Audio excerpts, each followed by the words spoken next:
Hello viewers, நீங்க பார்க்க போறது One Piece episode 1093 part 1.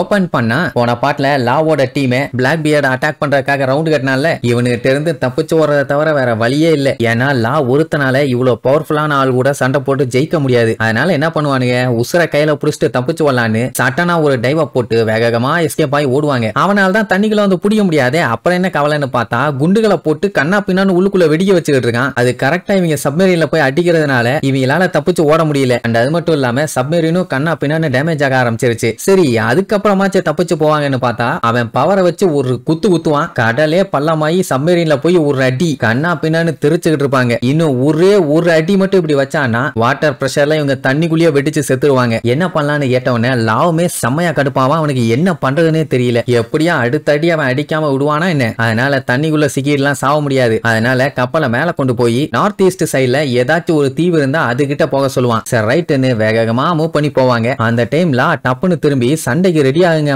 பார்த்தா திடீர்னு பொண்ணா மாறிட்டான். அங்க இருக்க அத்தனை பேத்துக்குமே செம ஷாக்கு. என்ன சடனா நம்மால இப்படி மாறிட்டாருன்னு. அது மட்டும் இல்லாம முன்ன விட ஸ்ட்ரென்த் ரொம்பவும் கம்மியா ஃபீல் பண்றான். என்னாச்சு எனக்கு, ஏன் இப்படி மாறிட்டேன்னு ஒரே குழப்பம். ஆனா ஒண்ணு மட்டும் கன்ஃபார்ம், இவங்களுக்கு பஞ்சாயத்து. இத சொன்னா கேப்டன் நீங்க லேடி ஆனாலும் அழகாதான் இருக்கீங்கன்னு கிண்டல் பண்ணிட்டு இருப்பானுங்க. ஏண்டா விளையாண்டுட்டு இருக்க நேரமாடா பரதேசி போயிடலாம், சட்டு புட்டுன்னு கப்பலை மேல கொண்டு போங்கடா, இல்லன்னா கடலுக்கடியிலேயே நம்மள சமாதி கட்டிடுவாங்க அப்படின்னு சொல்லிட்டு இருந்த அடுத்த செகண்ட் அங்க இருந்த அத்தனை பேருமே அடுத்தடுத்து பொண்ணா மாறுவாங்க. ஆக்சுவலா இது வந்து ஒரு டிசீஸ். இன்ஃபெக்ட் ஆனவங்க யாரையும் மத்தவங்கள தொட வேண்டாம்னு சொல்லிடுவான். எப்படியும் இத பண்ணவன் ஏதோ டெவில் ஃப்ரூட்டோட பவரை யூஸ் பண்ணி தான் பண்ணியிருக்கான். என்னால இத நல்லிஃபை பண்ண முடியும்னு அம்மால அவனோட ஹாக்கி பவரை வெளியில கொண்டு வந்து பயங்கரமா கத்துவான். அப்படி கத்துவான். கரெக்டா கப்பலும் மேல வரும். இவங்களும் பழையபடி மாறிடுவாங்க. உடனே சூப்பர் ஆஹா ஓஹன்னு எல்லாம் பாராட்டி தருவாங்களா. அட லூசு பாயிலா, நம்ம இன்னுமே தப்பிக்கல. சட்டு புட்டுன்னு கப்பலை கொண்டு போய் பக்கத்துல இருக்க ஐலாண்ட்ல பார்க் பண்ணுங்க, நம்ம எஸ்கேப் ஆகணும்னு சொன்னோன்னே சரி ரைட்னு கொண்டு போய் பார்க் பண்ணுவானுங்க. அப்புறம் என்ன அடிச்சு புடிச்சு அந்த தீவுக்குள்ள எஸ்கேப். இங்க அவங்கள பொண்ணா மாத்தனவன் என்ன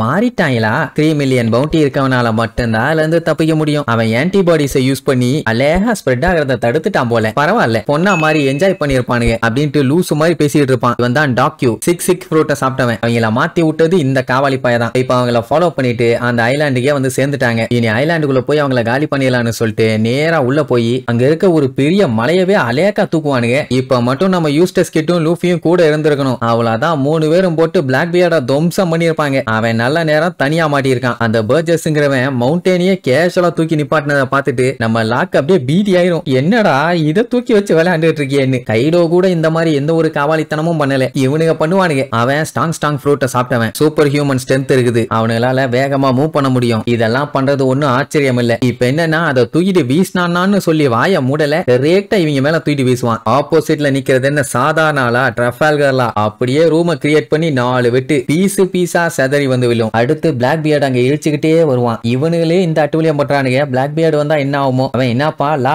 பார்த்து ரொம்ப நாள் ஆச்சு என்ன ஒண்ணு. ஆமா நீ எதுக்குடா என்னைய விரட்டிட்டு இருக்க லூசு பாயலாமா? என்னப்பா ஏதாச்சும் ரீசன் இருந்தாதான் விரட்டணுமா? நீயும் நானும் ஒஸ்ட் ஜெனரேஷன் அதை மறந்துட்டியா அப்படின்ட்டு அந்த குதிரை மேல டிராவல் பண்ணி வருவான். பாவம் அது அவனோட வெயிட்ட தாங்க முடியாம கஷ்டப்பட்டு தூக்கிட்டு போகும். அப்பதான் அவன் இன்னொரு குண்டு தூக்கி போடுவான். என்னன்னா லூஃபி லா யூஸ்டஸ் கிட் அவங்க லேண்ட் ஆஃப் ஆனோல இந்த பஞ்சாயத்தெல்லாம் முடிச்சதுக்கு அப்புறம் எப்படியும் இந்த வழியா தான் வருவாங்கன்னு அவனுக்கு நல்லாவே தெரியும். அதனால்தான் கண்ணி வச்சு காத்துக்கிட்டு இருந்திருக்கான். ஆனா கைடோவையும் பிக் மாமியும் இவனுங்க சேர்ந்து தோக்கடிப்பாங்கன்னு அவன் எதிர்பார்க்கவே இல்லை. உலகம் பாத்தீங்கன்னா அப்ஸ் அண்ட் டவுனா டோட்டலா மாறி போயிருக்குது அப்படின்ட்டு அவன் அடுத்து என்ன தெரியுமா சொல்லுவான், உங்ககிட்ட எத்தனை ரோட் பான கிளிஃப் இருக்குது அது எல்லாத்தையுமே நான் ஆட்டைய போட போறேன், எனக்கு அது வேணும்பா. அட பாவி, இதுக்குதான் விரட்டி ரவுண்டு கட்டினியா பண்ணே. எல்லாம் பாத்தீங்கன்னா வில்லத்தனமா ஒரு சிரிப்பான் பாருங்க. என்னன்னா இப்ப 2 பேர்த்துக்குமே கண்டிஷன் ஒண்ணுதான், யாரு ஜெயிக்கிறாங்களோ அவங்க எல்லாத்தையும் எடுத்துட்டு போலாம். அதனால வாடா இன்னைக்கு நீயா நானான்னு பாத்துலான்னு கூப்பிடுவான். அதையும் பாத்துலான்ட்டு அவனும் வெறிகொண்டு சண்டைக்கு வருவான். எப்படியும் இதுக்கப்புறம் சண்டை தாறுமாறா நடக்க போகுது.